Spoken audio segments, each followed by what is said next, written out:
नमस्कार दोस्तों। हमारा एमपी एडीपीओ के जीएस पोर्शन की यूनिट 5 का रोबोटिक्स वाला टॉपिक चल रहा था।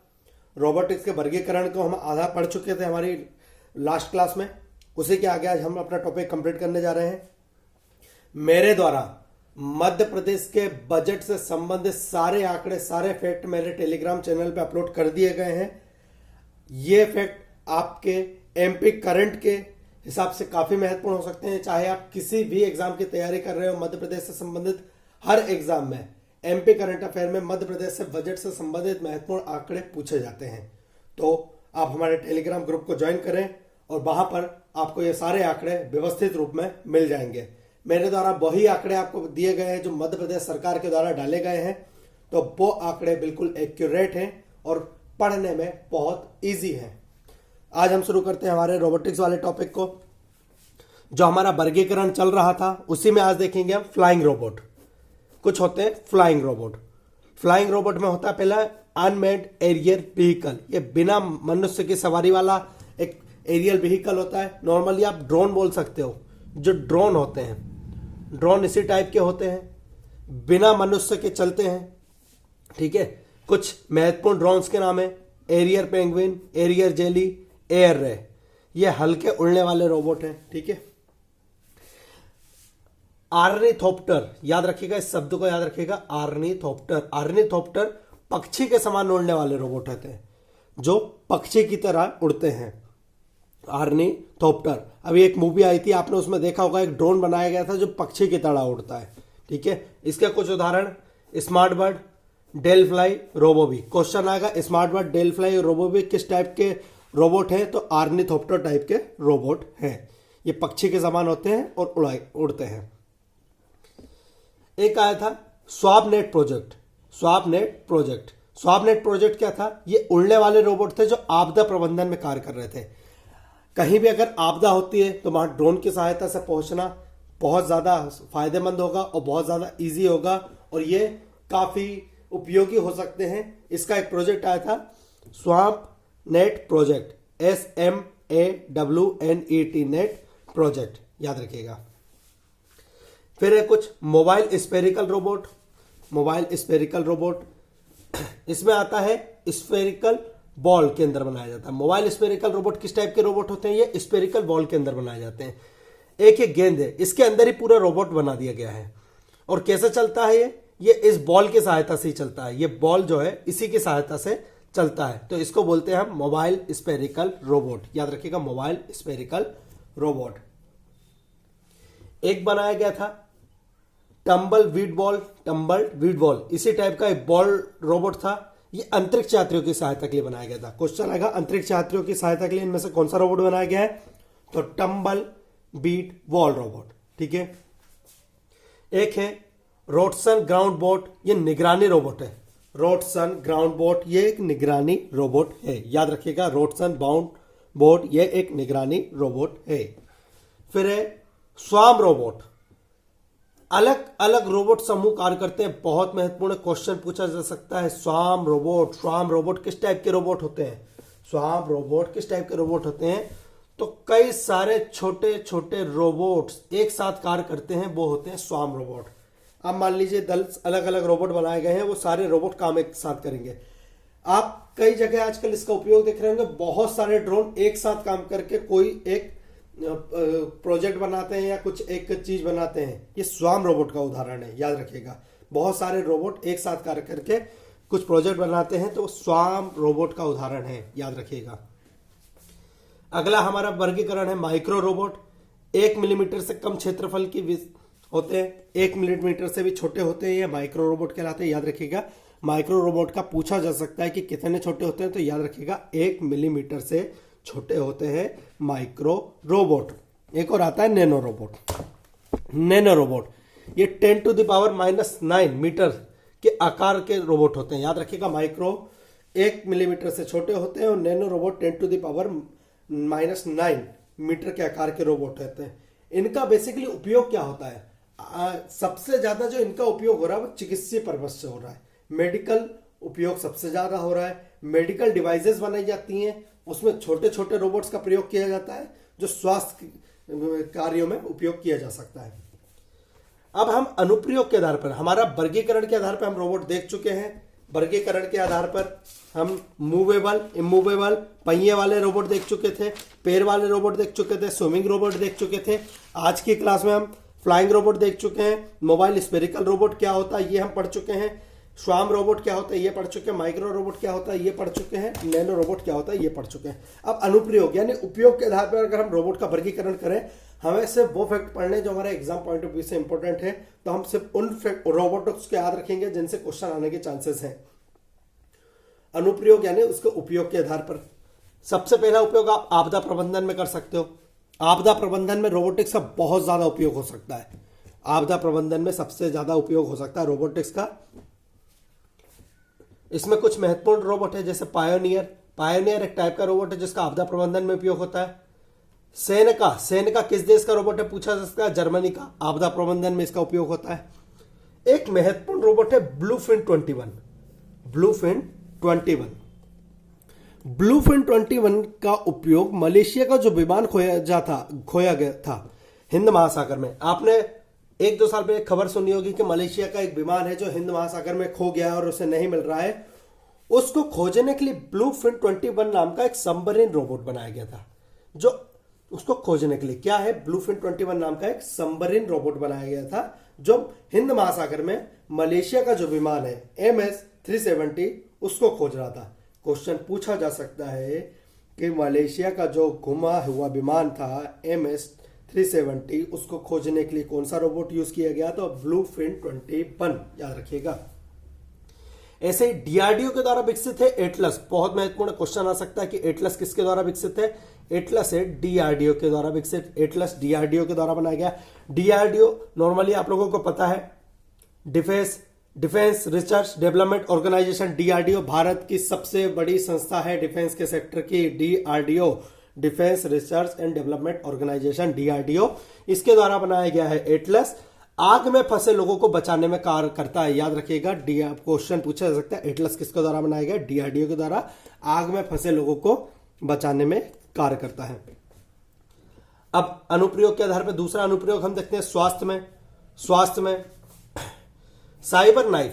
साइबर नाइफ नाम का एक रोबोट होता है। क्या काम करता है, ये रोबोटिक असिस्टेंट सर्जरी करता है। सर्जरी जो होती है रोबोटिक्स की सहायता से, जो सर्जरी होती है उसमें सहायता करता है साइबर नाइफ।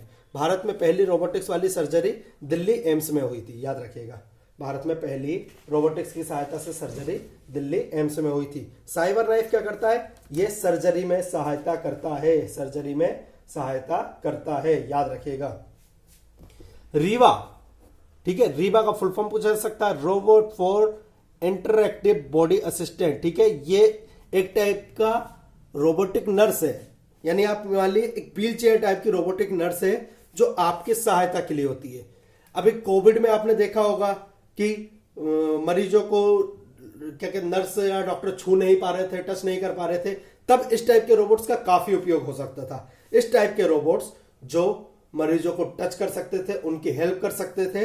ठीक है, इसी टाइप का एक रोबोट है रीवा। ये रोबोटिक नर्स है। फुल फॉर्म है इसका robot for interactive body assistant. ये एक व्हील चेयर टाइप की नर्स है। ठीक है, प्रोस्थेटिक क्या होता है, प्रोस्थेटिक होता है किसी का हाथ पांव कट गया है या फिर कुछ दिक्कत हुई है तो उसके सहायता के लिए, यानी उसको व्यक्ति को दूसरा हाथ लगाया जाता है, ये सारे प्रोस्थेटिक लगाए जाते हैं। तो प्रोस्थेटिक में रोबोटिक्स का उपयोग हो रहा है।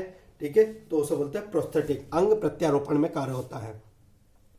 कुछ और रोबोटिक नर्स भी हैं, जैसे रीवा थी, और भी हैं रोबोटिक नर्स। एक है एफएलओ और हेल्पमेट। क्वेश्चन आएगा एफएलओ और हेल्पमेट किस टाइप के रोबोट है, तो याद रखिएगा एफएलओ और हेल्पमेट रोबोटिक नर्स हैं। एफएलओ और हेल्पमेट रोबोटिक नर्स हैं। अब है अनुप्रयोग के आधार पर अंतरिक्ष में। अंतरिक्ष में क्वेश्चन बहुत अच्छे पूछे जा सकते हैं। अंतरिक्ष में जो रोबोट भेजे गए उनसे क्वेश्चन आ सकता है। आर्बिटर्स, रोवर्स और लैंडर्स, ये भी रोबोट का ही उदाहरण होता है। कोई भी उपग्रह किसी प्लेनेट पे उतारा जाता है तो आर्बिटर, रोवर्स और लैंडर्स का बहुत महत्वपूर्ण कार्य होता है, याद रखिएगा। डार्पा, क्वेश्चन पूछा जाएगा डार्पा किसके द्वारा बनाया गया, तो याद रखिएगा डार्पा नासा के द्वारा बनाया गया एक ह्यूमनॉइड रोबोट है। अंतरिक्ष में भेजने के लिए नासा के द्वारा एक ह्यूमनॉइड रोबोट बनाया गया जिसका नाम है डार्पा। याद रखिएगा दारपा नासा के द्वारा बनाया गया एक ह्यूमनॉइड रोबोट है जिसका वो अंतरिक्ष में उपयोग करने वाला है। स्पाइडर नॉट भी किसके द्वारा बनाया गया? नासा के द्वारा बनाया गया। स्पाइडर नॉट नासा के द्वारा बनाया गया जिसका उपयोग अंतरिक्ष में करेगा। रोसेटा फिला ईयू यानी European Union, Rosetta Philae European Union द्वारा धूमकेतु के अध्ययन हेतु बनाया गया रोबोट है। याद रखिएगा रोसेटा फिला किसके द्वारा बनाया गया है? ईयू यानी यूरोपियन यूनियन के द्वारा बनाया गया। किसके अध्ययन के लिए? धूमकेतु के अध्ययन के लिए बनाया गया है। ठीक है।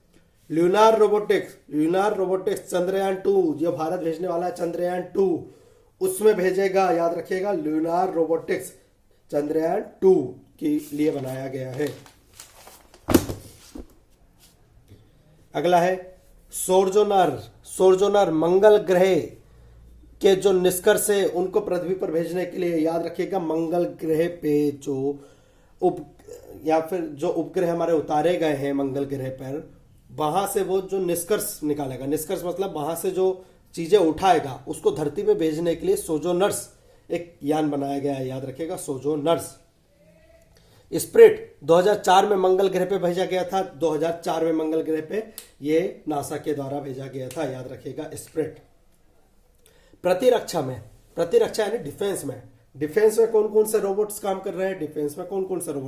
सबसे पहले तो आएगा ड्रोन अनमैन्ड एरियल व्हीकल। हम ड्रोन के कुछ उदाहरण अभी पहले देख चुके हैं उड़ने वाले रोबोट में। ठीक है। यहां पर हम क्या देख लेते हैं? एफ इंसास और दक्ष ये किसके द्वारा विकसित किए गए? याद रखिएगा डीआरडीओ के द्वारा। क्वेश्चन पूछा जा सकता है एफ इंसास और दक्ष किसके द्वारा विकसित किए गए? एफ इंसास और दक्ष डीआरडीओ के द्वारा विकसित किए गए हैं। Defence research and development organisation भारत की सबसे बड़ी डिफेंस की संस्था है डीआरडीओ।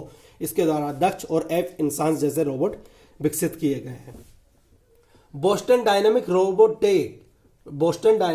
डॉग। याद रखिएगा बोस्टन डायनेमिक रोबोट डॉग ये एक डॉग के आकार का रोबोट होता है। ठीक है। आप किसी जैसे भारी वाहन जा रहा है उसके आगे आप इसको पहुंचा दो तो ये उससे पहले जाके पता कर लेता है कि रास्ते में कोई बारूदी सुरंग तो नहीं स्थापित की गई है। तो बोस्टन डायनेमिक रोबोट डॉग याद रखिएगा डिफेंस में कार आता है। कुछ और बम रोधी दस्ते हैं जैसे एंड्रोस और मिनी एंड्रोस। याद रखिएगा क्वेश्चन पूछा जा सकता है एंड्रोस और मिनी एंड्रोस किस टाइप के रोबोट है? तो बम रोधी दस्ते हैं। ये बम पहले पता करने वाले दस्ते हैं, यानी इनको पहुंचाया जाता है ताकि ये पता चल जाए कि आपके रास्ते में कहीं माइंस तो नहीं बिछी हुई है। इसके बाद है बाकामारू क्वेश्चन यानी हमारा प्रतिरक्षा भी हो गया है। कुछ अलग रोबोट से जिनसे क्वेश्चन पूछे जा सकते हैं। जैसे क्वेश्चन पूछाएगा बाकामारू किस कंपनी के द्वारा बनाया गया? तो बाकामारू मित्सुबिशी के द्वारा बनाया गया। मित्सुबिशी याद रखिएगा मित्सुबिशी के द्वारा बनाया गया है बाकामारू। मित्सुबिशी काफी फेमस ब्रांड है, जापान का ब्रांड है। इसके द्वारा बाकामारू रोबोट बनाया गया है। सेम रोबोट क्वेश्चन पूछा जा सकता है कि दुनिया का पहला वर्चुअल पॉलिटिशियन है। याद रखिएगा सेम रोबोट एक ऐसा रोबोट है जो पॉलिटिशियन है, वर्चुअल पॉलिटिशियन। किस देश के लिए बनाया गया है? न्यूजीलैंड के लिए बनाया गया है। याद रखिएगा ये किस देश के लिए बनाया गया है? न्यूजीलैंड के लिए बनाया गया है। स्पोर्ट रोबोट का विकास किसके द्वारा किया गया है? स्पोर्ट रोबोट का विकास गूगल के द्वारा किया गया है। सेम रोबोट वर्चुअल पॉलिटिशियन है जो न्यूजीलैंड के द्वारा बनाया गया है। भारत में रोबोटिक्स को हम देख लेते हैं। कुछ महत्वपूर्ण संस्था, कुछ महत्वपूर्ण रोबोट को हमें देखना पड़ेगा जो हमारे एग्जाम पॉइंट ऑफ व्यू से महत्वपूर्ण है। बीईएल भारत इलेक्ट्रिकल लिमिटेड प्रथम भारतीय उद्योग है जिसने पिक और प्लेस रोबोट बनाया था। याद रखिएगा प्रथम भारतीय उद्योग जिसने रोबोट बनाया था वो बीईएल है। पर उसने किस टाइप का रोबोट बनाया था? एक औद्योगिक रोबोट बनाया था जो पिक और प्लेस कर रहे थे। एक जगह सामान उठाते थे दूसरी जगह रख देते थे। तो पिक और प्लेस रोबोट बनाया था बीईएल द्वारा। प्रथम भारतीय उद्योग है, याद रखिएगा। माइक्रो प्रोसेसर आधारित रोबोट किसके द्वारा बनाया गया? भारतीय विज्ञान संस्थान के कहां पर है? ये बेंगलुरु में स्थित है। याद रखिएगा भारतीय विज्ञान संस्थान बेंगलुरु द्वारा माइक्रो प्रोसेसर आधारित रोबोट बनाया गया है। भीम ड्रोन क्वेश्चन पूछा जाएगा, महत्वपूर्ण है। भीम ड्रोन का नाम है भीम किसके द्वारा बनाया गया है? भीम ड्रोन आईआईटी खड़गपुर के द्वारा बनाया गया है। भीम ड्रोन जो है आईआईटी खड़गपुर के द्वारा बनाया गया है। याद रखिएगा भीम ड्रोन आईआईटी खड़गपुर के द्वारा बनाया गया है। चतुर रोबोट डीआरडीओ सीएआईआर के द्वारा बनाया गया है। दोनों संस्थानों ने मिलकर बनाया है डीआरडीओ और सीएआईआर। चतुर रोबोट सीएआईआर को हम आगे पढ़ने वाले हैं। भारत की रोबोटिक्स की बहुत बड़ी संस्था है। डीआरडीओ को हम पढ़ चुके हैं। डीआरडीओ और सीएआईआर के संयुक्त प्रोजेक्ट है चतुर रोबोट। 2017 में किसके द्वारा बनाया गया? TAL, टाटा की संस्था ये TAL ब्रावो रोबोट बनाया गया है TAL के द्वारा, याद रखिएगा। क्वेश्चन सीधे यही पूछा जाएगा कि चतुर रोबोट किसके द्वारा बनाया गया? तो DRDO CAI के संयुक्त प्रोजेक्ट है। भीम ड्रोन किसके द्वारा बनाया गया? IIT खड़गपुर के द्वारा बनाया गया है, ठीक है। जी रे ऑरेंज एक एनजीओ रोबोटिक्स कंपनी है, इसका मुख्यालय गुड़गांव में है, याद रखिएगा। प्राइवेट रोबोटिक्स कंपनी है भारत की, जिसका मुख्यालय गुड़गांव में है, याद रखिएगा। व्योममित्र काफी फेमस है, क्वेश्चन पूछा जा सकता है व्योममित्र से क्वेश्चन आने के चांसेस हैं। व्योममित्र किसके द्वारा बनाया गया? इसरो के द्वारा बनाया गया। इसरो को आप जानते हैं, इसरो भारत की अंतरिक्ष की सबसे बड़ी संस्था है, इसरो के द्वारा बनाया गया है व्योममित्र, ठीक है। किस लिए बनाया गया है? ये गगनयान मिशन के लिए बनाया गया। किस लिए बनाया गया? ये गगनयान मिशन हेतु बनाया गया। ये एक महिला ह्यूमनॉइड है, महिला ह्यूमनॉइड हम पिछली क्लासों में समझ चुके हैं। ह्यूमनॉइड किस टाइप के रोबोट होते हैं? ह्यूमनॉइड रोबोट जो मानव की तरह दिखते हैं वो ह्यूमनॉइड रोबोट होते हैं। तो व्योममित्र इसरो के द्वारा बनाया गया गगनयान मिशन के लिए, और ये महिला ह्यूमनॉइड है, ठीक है। गगनयान मिशन के लिए बनाया गया है इसरो के द्वारा व्योममित्र, और ये एक ह्यूमनॉइड रोबोट है। बैंकिंग रोबोट, इससे भी क्वेश्चन पूछा गया है, बहुत महत्वपूर्ण है बैंकिंग रोबोट, ठीक है। भारत का पहला बैंकिंग रोबोट कौन सा था? लक्ष्मी, ठीक है। कब? 2016 में। किस बैंक में स्थापित हुआ था? सिटी यूनियन बैंक में। क्वेश्चन पूछा जा सकता है कि भारत का पहला बैंकिंग रोबोट कौन सा है? लक्ष्मी नाम था उसका। कब स्थापित हुआ? 2016 में। किस बैंक में स्थापित हुआ? सिटी यूनियन बैंक में। भारत का पहला हिंदी भाषी रोबोट, नॉर्मली ज्यादातर रोबोट इंग्लिश में बात करते हैं, तो भारत का पहला हिंदी भाषी रोबोट जो था उसका नाम था रश्मि, याद रखिएगा, उसका नाम था रश्मि। किसके द्वारा बनाया गया? रंजीत श्रीवास्तव जी के द्वारा बनाया गया है 2018 में। भारत का पहला हिंदी भाषी रोबोट कौन सा है? रश्मि। किसके द्वारा बनाया गया? रंजीत श्रीवास्तव जी के द्वारा। कब बनाया गया? 2018 में।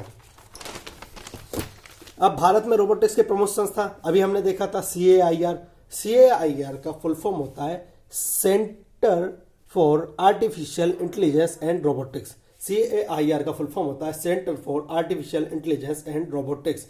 1987 में ये स्थापित हुई। कब स्थापित हुई? 1987 में।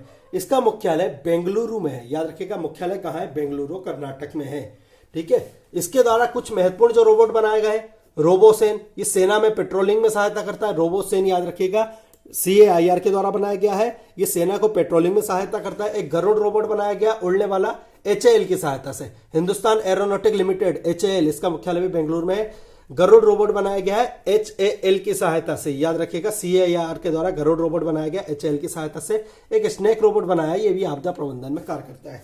CAIR centre for artificial intelligence and robotics, इसके द्वारा प्रमुख रोबोट है रोबोसेन, गरुड़ और स्नेक रोबोट। 1987 में स्थापित हुआ, इसका मुख्यालय बेंगलुरु में है। ये रोबोटिक्स के भारत की सबसे बड़ी संस्था है। क्वेश्चन आएगा CAIR का मुख्यालय कहाँ है? तो याद रखिएगा बेंगलुरु में है। स्थापना कब हुई? तो 1987 में। एक और संस्था है भारतीय रोबोटिक्स समुदाय। भारतीय रोबोटिक्स समुदाय, इसकी स्थापना 10 जुलाई 2011 को हुई थी। इसके द्वारा एक कार्यक्रम कराया जाता है। भारतीय रोबोटिक्स समुदाय, इसकी स्थापना 10 जुलाई 2011 को हुई थी। इसके द्वारा एक कार्यक्रम कराया जाता है। कौन सा कार्यक्रम है वो? Advance in robotics, AIR, advance in robotics कार्यक्रम।